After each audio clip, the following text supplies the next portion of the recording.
नमस्कार दोस्तों, मैं अजीत करता हूं आप सभी का स्वागत अपने इस न्यू वीडियो सीरीज़ में। आज मैं आप सभी को जानकारी दूंगा कि ये टिकटॉक आखिर बैन क्यों हुआ है और क्या ये वापस आएगा और क्या चांसेस हैं, प्रोबेबिलिटीज़ है कि इंडिया गवर्नमेंट इससे बैन अपना वापस लेगी। इस विषय में आज मैं आप सभी को जानकारी दूंगा। तो चलिए ये शुरू करते हैं और जानने की कोशिश करते हैं कि आखिर टिकटॉक को बैन क्यों किया गया है। बहुत सारे लोगों के मन में ऐसे सवाल आ रहे हैं कि टिकटॉक को आखिर क्या परमानेंटली बैन कर दिया गया है। ऐसे कई सारे सवाल लोग सर्च कर रहे हैं, ढूंढने की कोशिश कर रहे हैं। उन सारे सवालों के जवाब मैं आज आपको दूंगा।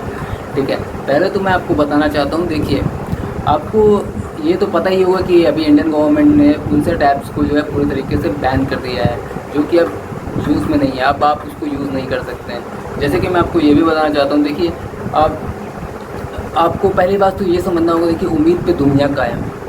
ठीक है, मैं इसलिए ऐसा कह रहा हूँ क्योंकि देखिए इसको समझना होगा आपको। जैसे कि देखिए अभी भारत और पाकिस्तान की हमेशा बीच बीच में लड़ाई होती रहती है, लेकिन कई दफ़ा ऐसा होता है कि बातचीत से जो है मसले को हल कर लिया जाता है। बिल्कुल ऐसे ही अगर आपको लगता है कि देखिए अगर बातचीत से अगर हल हो जाता है सोल्यूशन, ठीक है, चीन और भारत का, तो एक तरह से ये प्रोबेबिलिटी बिल्कुल सही है कि जो है ये ऐप्स को वापस इंडिया गवर्नमेंट जो है एक्सेस दे सकती है आप लोगों को दोबारा से। लेकिन आपको देखिए इसके कारण भी पता होना चाहिए कि आखिर इसको बैन क्यों किया गया है। बैन क्यों किया गया है उसके दो रीज़न है, बिल्कुल मैं आपको उसको बताता हूँ।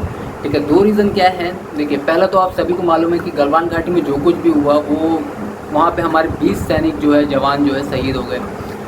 जो हमारे जब जैसे ही हमारे 20 सैनिक और जवान जो है शहीद हुए तो हमारे देश में पूरी तरीके से आक्रोश हो गया, पूरे देश में नाराज़गी हो गई, चीनी प्रोडक्ट्स का बहिष्कार होना चालू हो गया, जिसकी वजह से देखिए गवर्नमेंट भी अब इस चीज़ को गंभीरता से लेते हुए, ठीक है, ऐसा फैसला ले सकती है। और अपोजिशन का भी काफ़ी ज़्यादा प्रेशर था हमारे मतलब सेंट्रल गवर्नमेंट के ऊपर, ठीक है, मोदी गवर्नमेंट के ऊपर, ठीक है, तो इस वजह से भी ऐसे फैसले लिए गए हैं। ठीक है, और देखिए ये सही भी है, इसको हमें फॉलो भी करना है। ठीक है, और दूसरी जो वजह है आपको बताना चाहता हूँ, दूसरी वजह जो है इसमें वो है हैकर से रिलेटेड। जैसे कि अभी आपने उससे ये जो जंग हुई है इससे पहले भी आपने कई दफ़ा सुना होगा कि हमारे इंडिया में साइबर अटैक्स होने वाले हैं। साइबर अटैक्स बहुत ही गंभीर समस्या है। देखिए अगर ऐसा कुछ करते हैं हैकर्स हमारे देश के, ठीक है, देश के लोगों के साथ में, तो ये बहुत ही ज़्यादा हमारे देश को प्रभाव डाल सकता है, बहुत ही प्रॉब्लमेटिक हो सकता है, मैं आपको बताना चाहता हूँ। ठीक है, तो अगर ऐसा फैसला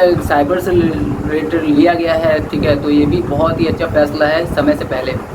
ठीक है, क्योंकि मैं आपको बताना चाहता हूँ जैसे कि हम अपने मोबाइल एप्लीकेशंस को यूज़ करते हैं। ठीक है, जैसे कि आपको बताना चाहता हूँ हमारे पास जो एप्लीकेशंस है, जैसे कि अभी ये टिकटॉक हो गया, यूसी ब्राउज़र हो गया, ये ऐसे जो एप्लीकेशंस हैं ये बहुत जैसे कि हमारे जब भी हम इनको इंस्टॉल करते हैं तो ये हमसे एक्सेस लेते हैं। ठीक है, आपने भी कई दफ़ा ऐसा इंस्टॉल किया होगा तो परमिशन लेते हैं, अलाउ करते हैं हम लोग।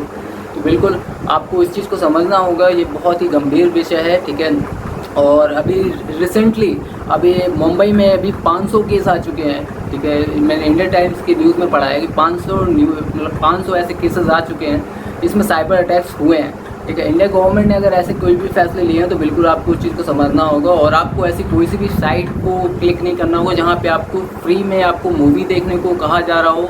और कई दफ़ा ऐसा होता है कि हम फ्री में मूवी देखने को अगर हमें मिलता है, ठीक है, अभी खाली टाइम चल रहा है, ठीक है, सब लोग जानते हैं कि इंटरनेट, वो हैकर्स भी जानते हैं कि इंटरनेट का भी इस समय लोग ज़्यादा यूज़ कर रहे हैं, तो इसलिए भी देखिए ये बहुत ही उस चीज़ का लोग फ़ायदा उठा सकता है। तो उस चीज़ को आपको समझना होगा। ठीक है, आपको कोई भी ऐसी साइट्स में नहीं क्लिक करना है जहाँ पे आपको फ्री में ऐसी सुविधाएं मिल रही हों। तो बिल्कुल आप इस चीज़ को लेकर सतर्क रहें और इंडिया गवर्नमेंट का फॉलो करें जो भी ऐसा डिसीजन लिया गया है इंडिया गवर्नमेंट की तरफ से।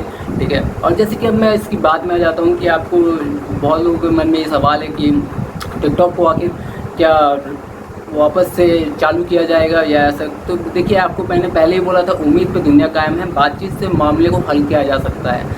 बातचीत से जैसे कि मैं आपको ये कहना चाहता हूँ कि अगर चीन गवर्नमेंट और भारतीय गवर्नमेंट अगर बातचीत करते हैं आपस में, ठीक है, तो एक हद तक देखिए सोल्यूशन है, मुमकिन है, पॉसिबल है कि ये जो है ये वापस से हमारे बीच में आ तो जाएगा। ठीक है, लेकिन अब जो दूसरी वजह है देखिए हैकर से भी रिलेटेड है। ठीक है, तो मैं इससे देखिए आपको बताना चाहता हूँ, सिक्योरिटी पर्पस की बात है इंडिया की। ठीक है, तो इस चीज़ को आपको समझना होगा ऐसे अगर देखिए या सुप्रीम कोर्ट में जाके अगर ये कुछ जो एप्लीकेशन जिनका एप्लीकेशन है, अगर जैसे कि टिकटॉक एक एप्लीकेशन कंपनी अगर जाती है या यूसी ब्राउज़र जैसे कंपनियाँ अगर जाती हैं, ठीक है, वहाँ पे और सुप्रीम कोर्ट में अप्लाई करते हैं, याचिका दायर करते हैं अगर, तो बिल्कुल देखिए सुप्रीम कोर्ट इसमें निर्णय ले सकता है। जैसे कि वो ये सवाल कर सकते हैं इंडियन गवर्नमेंट से कि आपने इसको बैन क्यों किया है, इसका रीज़न क्या है, उससे पूछ सकते हैं। अगर दोनों अगर इंडिया गवर्नमेंट की अगर पॉलिसीज़ को मानने को तैयार है, रूल्स को मानने को तैयार है, जैसे कि अगर हमें एक्सेस देते हैं अपने डेटाबेस पे, ठीक है, क्योंकि मेन कारण है सिक्योरिटी, इंडिया की सिक्योरिटी को लेकर है। तो अगर ये हमें एक्सेस देते हैं, ठीक है, और क्लियरिटी देते हैं कि इससे आपको ऐसी कोई भी हार्म नहीं होगा, ठीक है, और तो इसमें जो है विचार कर सकती है हमारी सुप्रीम कोर्ट, बिल्कुल। और मैं आपको बताना चाहता हूँ कि सुप्रीम कोर्ट जो है इसमें निर्णय लेके ऐसा हो सकता है, पॉसिबिलिटीज़ हैं कि सुप्रीम कोर्ट जो है बैन को हटा सकती है और जो है ये आपके बीच में आ सकता है ये ऐप वापस। अगर आपको मेरी वीडियोज़ को पसंद आ रही हैं तो प्लीज़ इसको लाइक करिएगा, सब्सक्राइब करिएगा और शेयर करिएगा। तब तक के लिए नमस्कार, धन्यवाद, जय हिंद।